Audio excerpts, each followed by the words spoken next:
Hello, my name is Doris, and I'm 35 years old. 6 years ago, I married my husband, Mason, who is 3 years older than me. My life took a drastic turn when my beloved father passed away after battling an illness, leaving behind a significant inheritance. I chose to invest this inheritance in a new house that I treasure deeply. The comforting scent of fresh wood fills the space, and I often find myself imagining how proud my father would be to see it. Before he passed, my father lived alone in our old family home, just a 10-minute walk from our apartment. After my mother died, I moved out a few years later, and shortly after that, my father suffered a fall and didn't recover. With the inheritance, I made the tough decision to demolish our old house and build a new one in its place. I believe that although the physical structure of the old house is gone, the joyful memories we created there will always remain in our hearts. Mason often quoted my father about the importance of building a new home as a symbol of a fresh start. At first, I thought he was simply trying to comfort me, but soon I realized that his intentions were not so innocent. One evening, Mason abruptly asked me to complete and submit divorce papers. Confused, I pressed him for clarification, and he bluntly stated that we were getting a divorce and that the new house, built with my father's inheritance, was meant for his mistress with whom he planned to live. I was stunned by this revelation. Mason confessed to having an affair for about 9 months, describing his mistress as charming and kind, someone who genuinely loved him, a stark contrast to how he portrayed our relationship.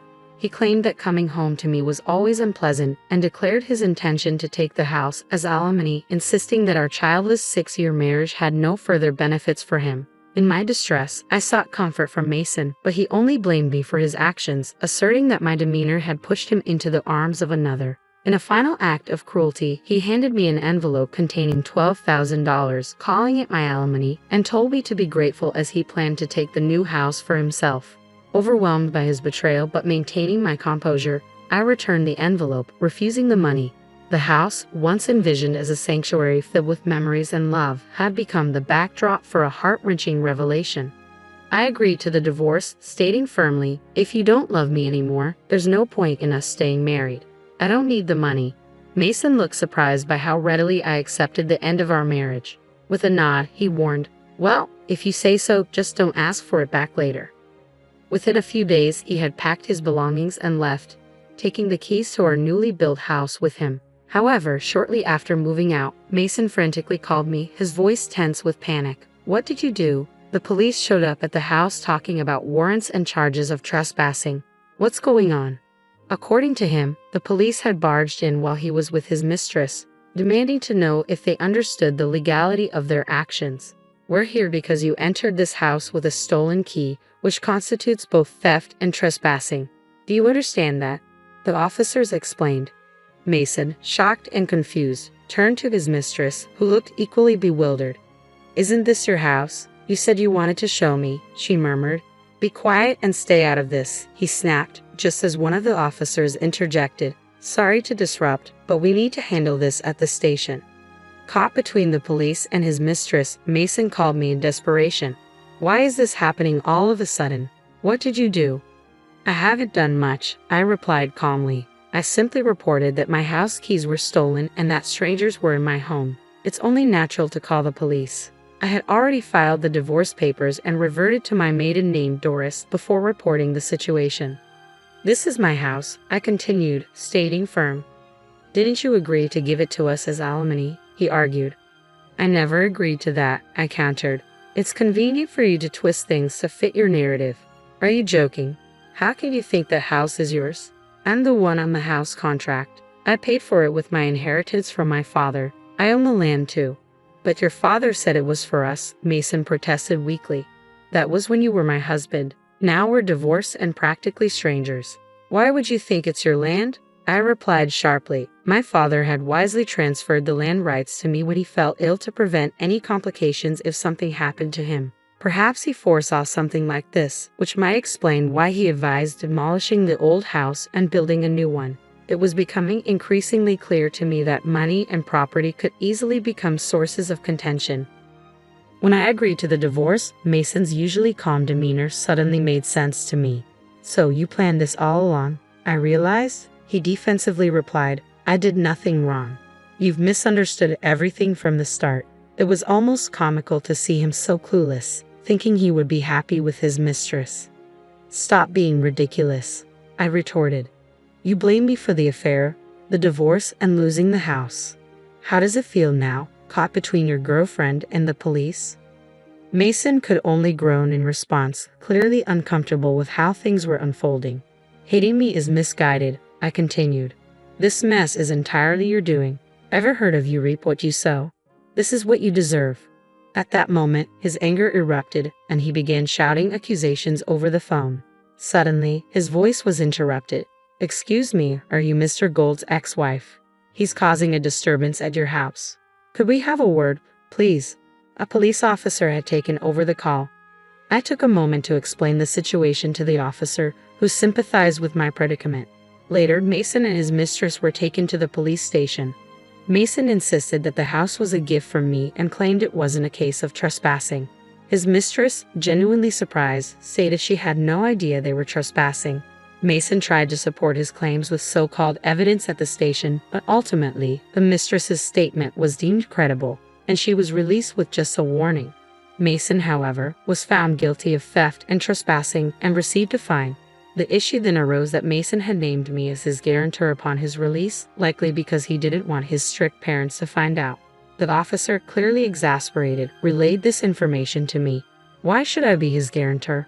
We're divorced and practically strangers now," I replied firmly. "I have no connection with Mr. Gold anymore, so I refuse. He has parents nearby. Please contact them." The officer informed Mason, who looked visibly frustrated. His parents, already aware of our divorce due to his infidelity, had not yet been informed of his attempt to take the new house. The police call had brought them fully up to speed on the situation. Reluctantly, after his parents requested more details, I agreed to visit Mason's parents' house. When I knocked on the door and began to explain the situation, Mason's mother immediately cut me off. "No need to apologize," she said. "It's all my foolish son's fault." "Did you know about this?" I asked, still in disbelief. "Well, my son is here with his mistress," she revealed, gesturing to the much younger woman by her side. We were led into the living room to discuss the situation, and to my astonishment, Mason had brought his mistress along, creating an incredibly tense atmosphere.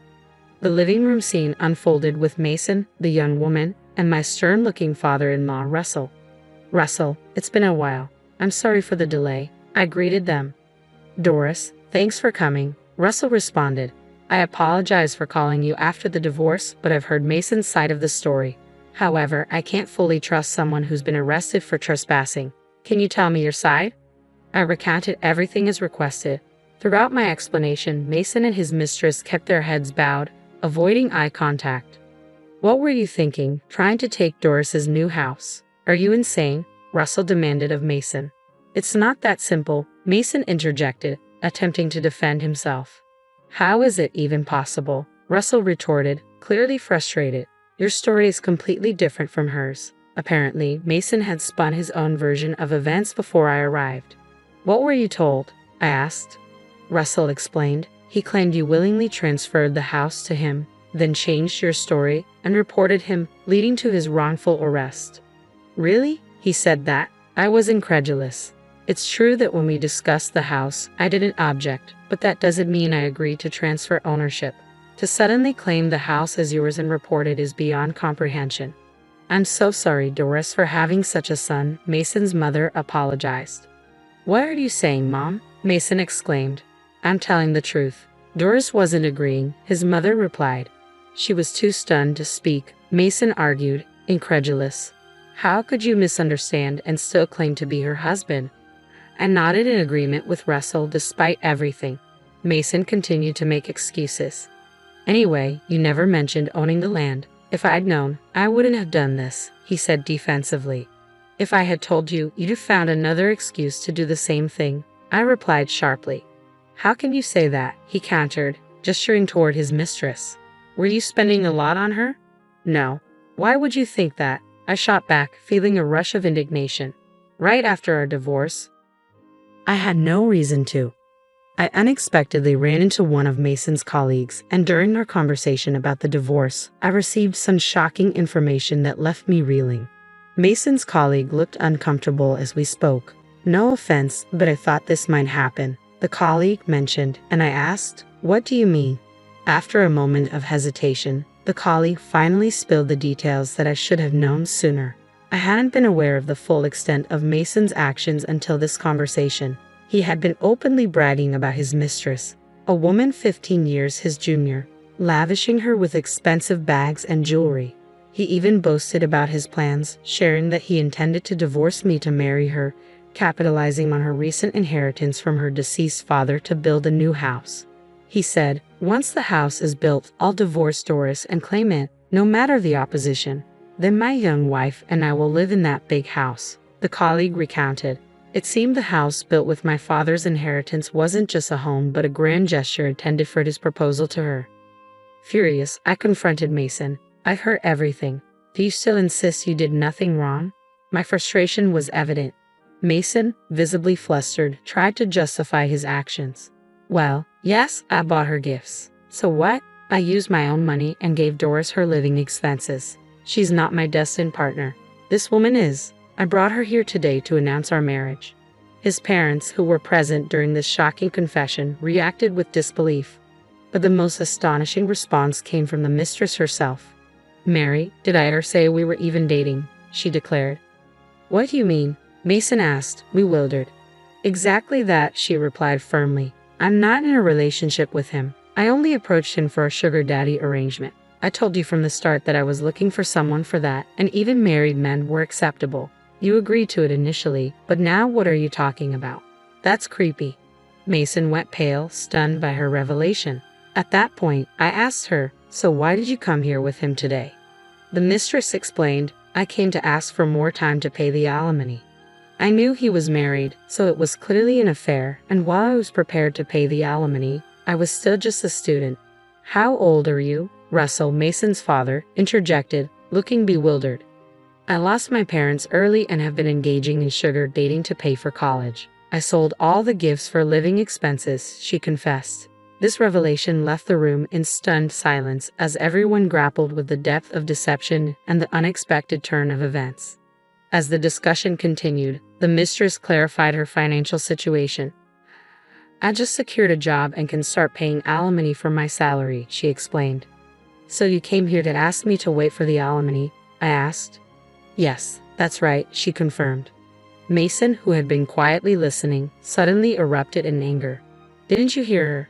She never intended to marry or even date you.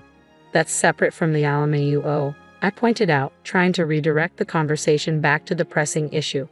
"What about the house you said you wanted?" Mason challenged the mistress. "I meant I'd want a house someday when I marry. It wasn't about marrying you," she replied, clarifying her intentions. Mason exclaimed in disbelief. "I was taken to that house thinking it was yours. Then the police came, and I learned it was your wife's."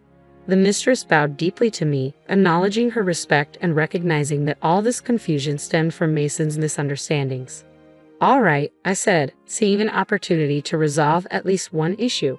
"If you promise to pay the alimony properly, I'll wait for the payment, but promise me no more sugar dating. It might not end well next time." "I promise I'll never do it again," she said earnestly, then turned to Mason. "I'll address the financial aspects of our separation. Expect a claim for alimony from me without delay." "Alimony? What are you talking about?" Mason asked, bewildered and clearly not expecting to pay alimony himself. "You said you didn't need alimony when you returned the money," I reminded him. "I gave you $122,000, and now you're asking for more? That's not what we agreed on." Mason protested. "I don't recall any agreement," I replied. "You returned the $122,000 I gave you, saying you didn't need it.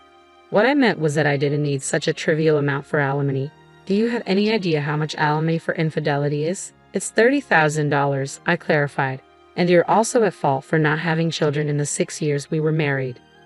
Suddenly, Mason accused, changing the subject. At that moment, a loud slap echoed through the room. "What are you doing, Mason?" someone asked as he held his cheek, clearly stunned by the impact. "Are you serious? Do you think her inability to have children is her fault?" I asked, incredulous at his audacity. "Enough with the jokes, Dad," Mason's father interrupted, turning to him. "Don't tell me you're blaming Doris for your affair too." "Well, that's how it is," Mason said defiantly. "I should have never married her. It feels like fraud," Mason lamented. "How could you think that?" I challenged him. "Your parents wanted grandchildren. If she couldn't get pregnant, they thought it was better to split up. That's why I chose her, he replied, defensively. If you truly believe that, Mason's father, Russell said, visibly disappointed, then we must have raised you wrong. It took your mother 8 years to conceive you.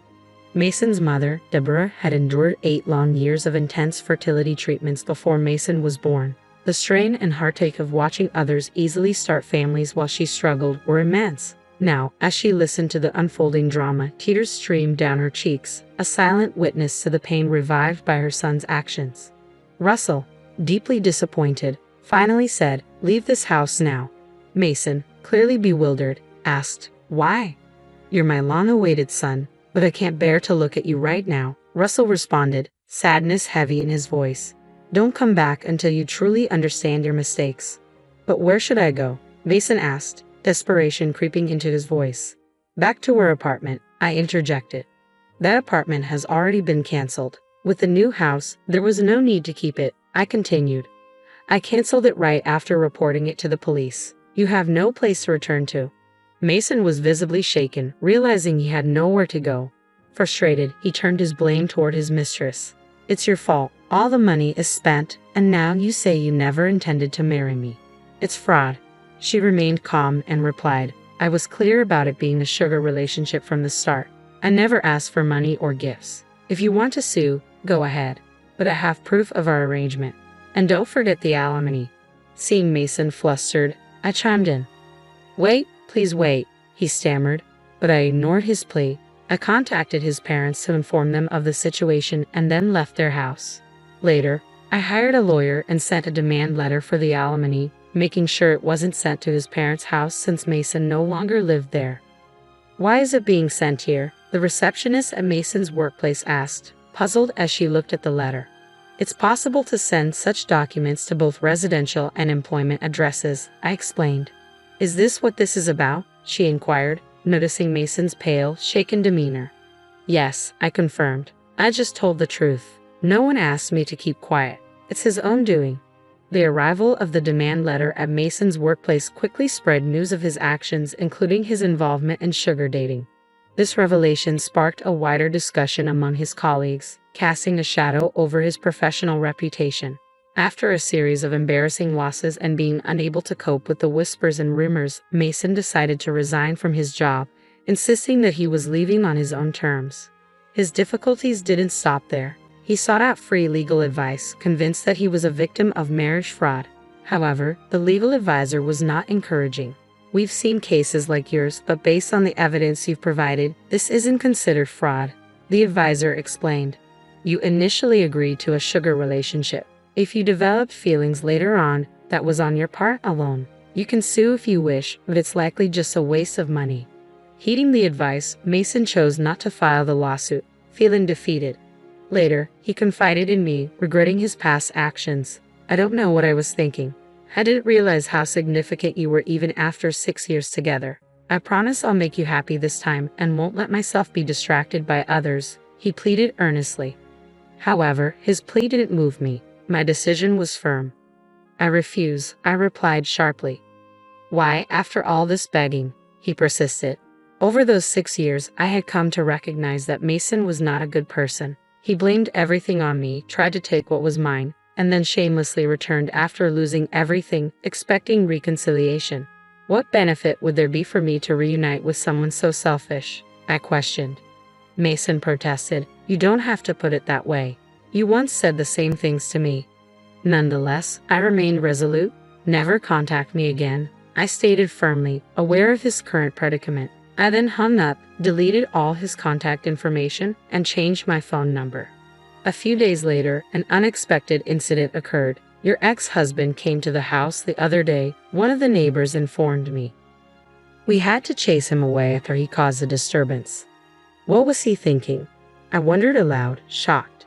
The neighborhood ladies, familiar with the situation, had even pretended to call the police to scare him off.